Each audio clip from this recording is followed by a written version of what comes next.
Quand tu te prépares pour un date, tu te maquilles bien, tu te coiffes bien, tu t'habilles bien, tout ça pour faire bonne impression auprès d'une personne que tu vas rencontrer pour la première fois. Eh bien, le portfolio, c'est un peu pareil que ça.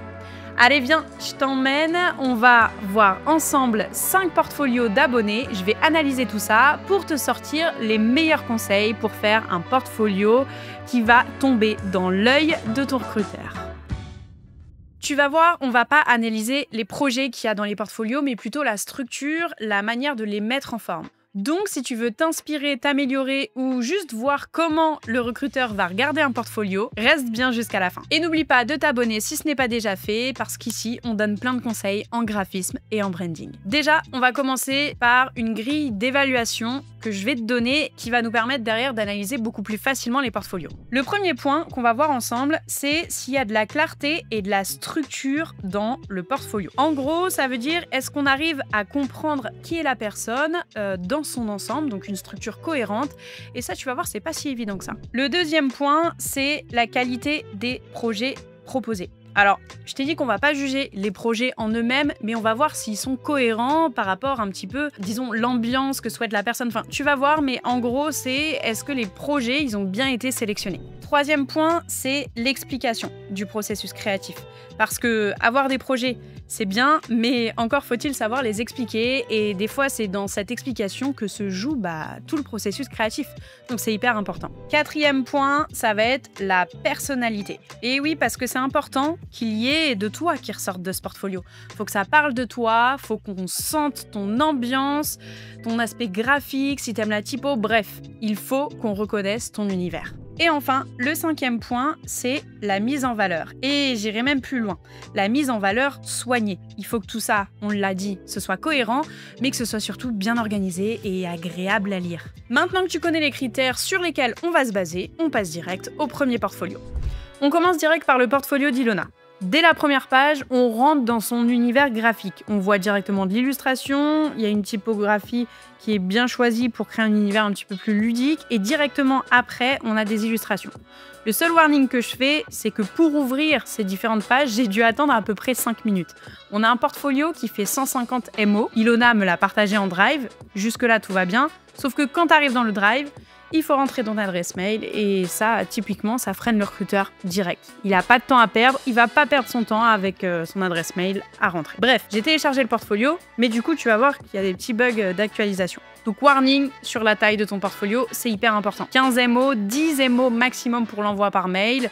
Et sinon, tu essayes de le stocker en Drive, mais tu donnes un accès direct. C'est beaucoup plus simple. Ce qui est top, c'est que directement, on rentre dans l'univers graphique et on a une présentation de ce qu'Ilona est, ce qu'elle aime faire et ce qu'elle a envie de faire. Donc, en termes de personnalité, franchement, c'est un 5 sur 5. Directement, on voit bien son univers graphique et ça, dès le début. Ensuite, en termes de projet, je trouve que c'est plutôt pas mal en termes d'explications créatives. On a le brief et un petit peu comment ils y ont répondu. Même si je trouve qu'il y a peut-être beaucoup d'images et du coup, c'est assez dense. Peut-être qu'il faudrait faire des choix ou alors les décomposer en plusieurs pages. En termes de mise en valeur, du coup, entre un petit peu beaucoup d'éléments et un temps de chargement qui est pas ouf du coup en lecture, malheureusement je vais devoir mettre un 2 sur 5. On continue de dérouler les projets. Comme tu le vois, ça met un peu de temps à charger malheureusement. Ça, c'est super cool pour montrer un petit peu ta palette, ton moodboard et du coup ton processus créatif. Entre ça et les différentes explications qu'il y a pour chaque projet, là je pense qu'on est globalement autour d'un 4 sur 5 au niveau de l'explication de tous ces projets. Et en termes d'organisation, alors un petit peu de clarté de ce portfolio. Je trouve que le portfolio, globalement, il est assez clair. Le seul problème que je dirais, c'est qu'il y a peut-être beaucoup de projets un petit peu plus personnels sur l'illustration, la linogravure, etc. Et que du coup, c'est vrai que sur un portfolio qui fait plus de 30 pages, avoir la moitié sur des projets plutôt perso et un peu moins aboutis en termes de branding, etc., c'est un parti pris, tout dépend de ce qu'elle veut faire, mais en termes de branding pur, c'est peut-être pas très cohérent. Après, je sais que pour beaucoup, c'est souvent gênant de dire « oui, mais j'ai pas beaucoup de projets, donc du coup, je vais mettre beaucoup de projets perso ». Et attention, les projets perso, c'est très important. Mais il faut savoir faire un choix parfois. C'est comme tes projets finalement créatifs, tu dois aussi faire un choix sur tes projets personnels. Que ce soit le plus cohérent avec ce que tu veux faire plus tard. Et si Ilona, elle a envie d'être dans l'illustration après, et ben dans ce cas-là, c'est très cohérent. Pour le moment, sur la clarté, du coup, je mettrai un 4 sur 5. Et sur la qualité des projets choisis, c'est là où ça pêche un petit peu plus, je mettrai un 3. Du coup, ce qui nous fait un total de 18 sur 25. Ce qui est plutôt très cool. Merci Ilona pour ton portfolio. C'est vraiment le plus personnel que j'ai vu, le plus différenciant. Donc merci beaucoup pour ton envoi. Ensuite, on va passer au deuxième portfolio. C'est un portfolio sur un site internet. Le portfolio de Julien. Du coup, Julien, il a décidé de faire son portfolio sur un site internet. Petit disclaimer, tu n'es pas obligé de faire ton portfolio sur un site internet, surtout si tu ne maîtrises pas l'outil. Je vois beaucoup d'étudiants qui mettent des mois à faire leur portfolio parce que ils ont leur projet, mais il faut qu'ils apprennent à créer un site internet et à faire ceci, à faire cela. C'est une perte de temps immense. Le but, c'est que tu fasses parler tes projets. Ensuite, le support, choisis celui que tu maîtrises le plus. En tout cas, Julien, il maîtrise bien le fait d'avoir un site, c'est fluide et on arrive directement sur des identités visuelles, en tout cas des brandings différents. Ce qui est assez cool ici, c'est qu'on retrouve directement les logos, donc la navigation, elle est très fluide et tu sais un petit peu à quoi t'attendre directement en un seul coup d'œil. Pour ça, en termes de clarté, je mettrais un 5 sur 5. La navigation, elle est fluide, les projets, ils sont visibles dès le début, c'est parfait. En termes de qualité des projets, on va aller un petit peu plus naviguer. Alors, pour le coup, on a des projets qui sont assez bien mis en avant, on a des beaux mock-ups. Peut-être que ce qui manquerait un petit peu, c'est l'explication créative, au-delà du brief créatif qu'on retrouve en haut. Le brief, c'est ok, mais il faut aller un petit peu plus loin que tout ça. Du coup, en termes d'explication, pour moi, c'est 1 sur 5, malheureusement. Mais en termes de qualité de projet sélectionnés, ils sont vraiment bien mis en valeur. On a des beaux mock-ups. C'est un 5 sur 5. Ensuite, en termes de personnalité, donc là, j'ai cliqué sur le About Me qui parle un petit peu plus de Julien. C'est cool, on a une petite description, c'est assez sympa. Au niveau de la personnalité qui ressort sur les travaux, on a quelque chose d'un peu minimaliste, un peu futuriste. Moi, j'aime bien. Je trouve qu'il y a un univers graphique qui ressort de tout ça. Ça pourrait être un petit peu plus prononcé, c'est pour ça que je mets un 4 sur 5. Et enfin, en termes de mise en valeur générale des projets, je trouve que c'est assez cool, bien mis en valeur. On a des beaux mock-ups, des belles déclinaisons. Du coup, pour ça, je mettrai un 4 sur 5 aussi. Ce qui nous fait un total de 19 sur 25. Ce qui est vraiment cool. Et en termes de navigation, bravo, parce que ton site, il est vraiment hyper fluide. Et maintenant, on passe au troisième portfolio. Cette fois-ci, on a un portfolio sur Behance. Alors, Behance, c'est un outil parfait si tu sais pas du tout maîtriser les sites internet ou que t'as pas envie pour ton portfolio. Et du coup, tu vas upload directement tes projets. Ils vont être en ligne et consultables par tout le monde. Attention, Behance, il y a quand même des codes à respecter pour que les projets s'enchaînent bien, qu'il y ait du texte et que ce soit visuellement très harmonieux. Alors c'est parti, on passe au portfolio de Badro. Badro, c'est un graphic designer. Alors j'imagine au-dessus que c'est le nom du studio. C'est un petit peu compliqué de savoir exactement ce que c'est. Je le devine, mais c'est peut-être pas assez clair pour un recruteur ou un potentiel client, parce que je pense que Badro, lui, il est graphiste freelance. On le voit directement avec la page un petit peu produit ici. En termes de description un petit peu d'univers graphique, de personnalité, on a beaucoup de bleu, mais en même temps, on a des choses assez différentes au milieu. C'est un peu disparate, j'ai un peu de mal à voir l'univers graphique de Badro du premier coup d'œil. Donc en termes de personnalité, je mettrai un 2 sur 5.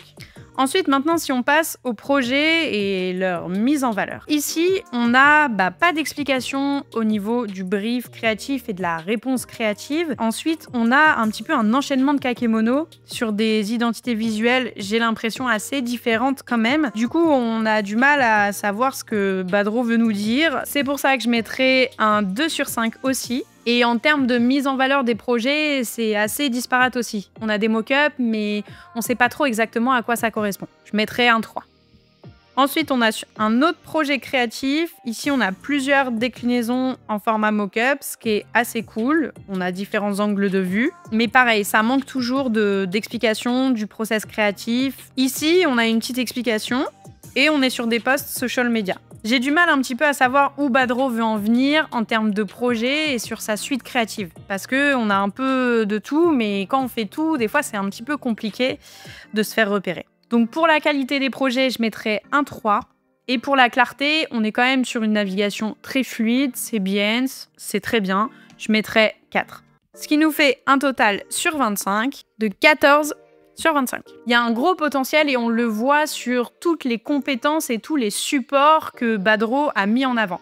Je pense que le but, c'est juste de lécher un petit peu plus certains projets, d'apporter une cohérence et surtout une explication du processus créatif, qui est actuellement pas existant. Mais ça, c'est juste du texte. Et avec ça, plus parfois des mock-ups, une explication générale, je pense qu'on peut très vite atteindre un superbe portfolio. Et enfin, on passe au quatrième et dernier portfolio, celui d'Aurélien. Et Aurélien, tu vas voir qu'il est aussi sur Behance. Alors directement quand on arrive, on a déjà la bannière qui est soignée et du coup qui apporte de la valeur à sa personal brand. On a une petite description mais qui pourrait être un petit peu plus grande quand même. Et on navigue bien, on a directement les logos. C'est assez clair, je trouve. Je pense qu'en termes de personnalité, on pourrait aller chercher peut-être un petit peu plus loin, mais je trouve ça déjà pas mal. On va mettre un 4 sur 5. Ensuite, maintenant, passons au projet. Qu'est-ce que ça donne? Alors, on a une belle mise en valeur du brief et du process créatif, ça c'est super.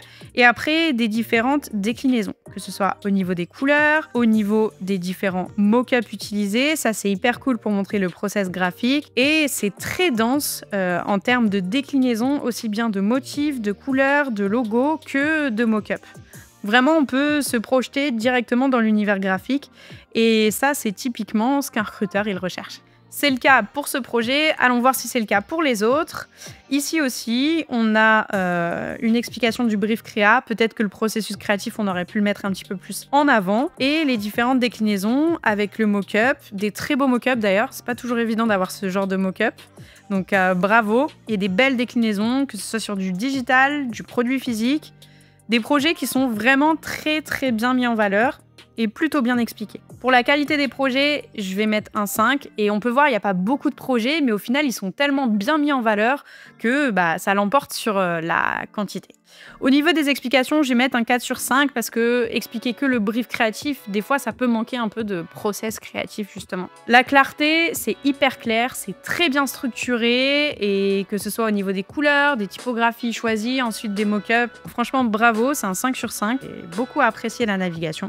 Et en termes de mise en valeur, je trouve que les projets sont particulièrement bien mis en valeur, notamment avec tous ces mock-ups qui sont très très bien choisis et très très bien dénichés aussi. Comme on peut le voir juste ici, le conteneur c'est absolument magnifique. On a une belle diversité aussi des supports, un peu d'animation. Non, vraiment, il n'y a rien à dire sur la mise en valeur des projets.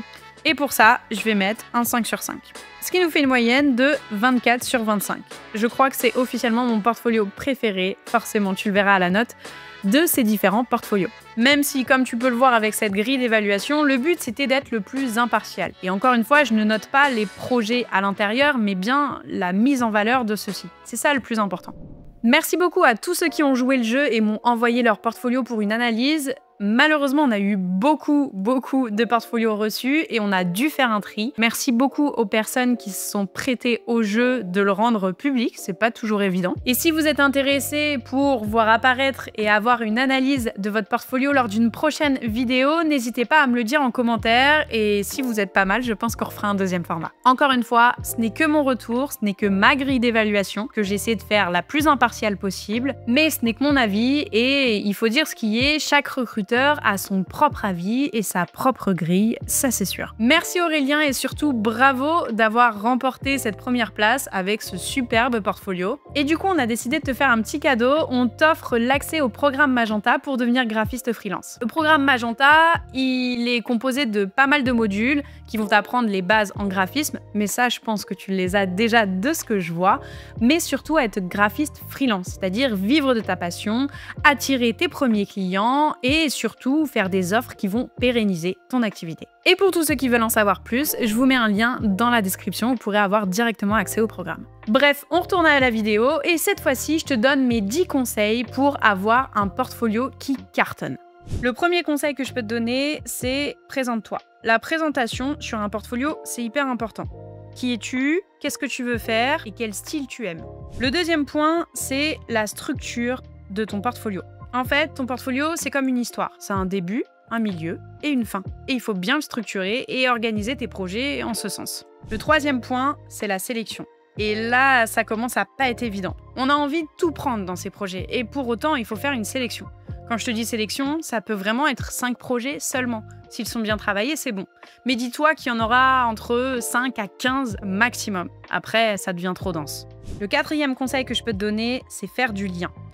Mais des projets qui ont du lien avec ce que tu veux faire plus tard. Sinon, c'est quoi l'intérêt? 5e conseil, explique ta démarche créative.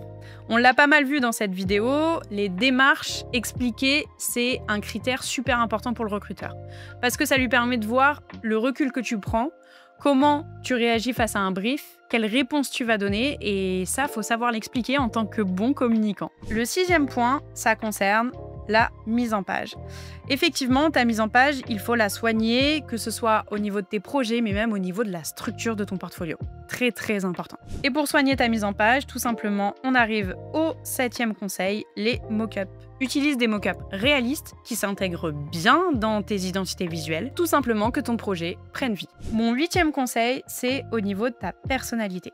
On a vu ici des portfolios qui sont vraiment différents les uns des autres, tout simplement parce qu'il y a une personnalité et une âme qui sort de tous ces documents. Mon 9e conseil, et ça, tu peux l'appliquer à tous tes formats, c'est le storytelling.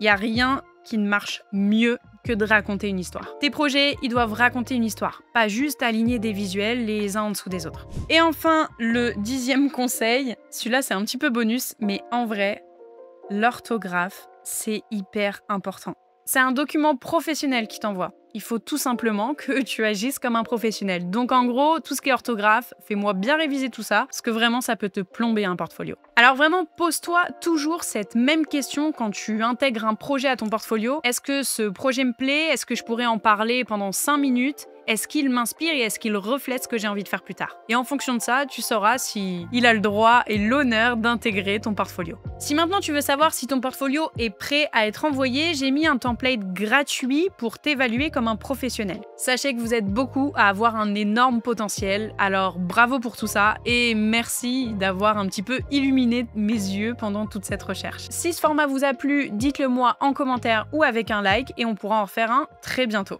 En attendant, n'oubliez pas, un bon portfolio, c'est pas juste montrer ce que tu as fait, mais c'est montrer ce que tu peux apporter. Alors, sois stratégique, sois clair et surtout, sois toi-même. Merci d'avoir regardé cette vidéo, pense à t'abonner si c'est pas déjà fait et on se retrouve bientôt pour une nouvelle vidéo.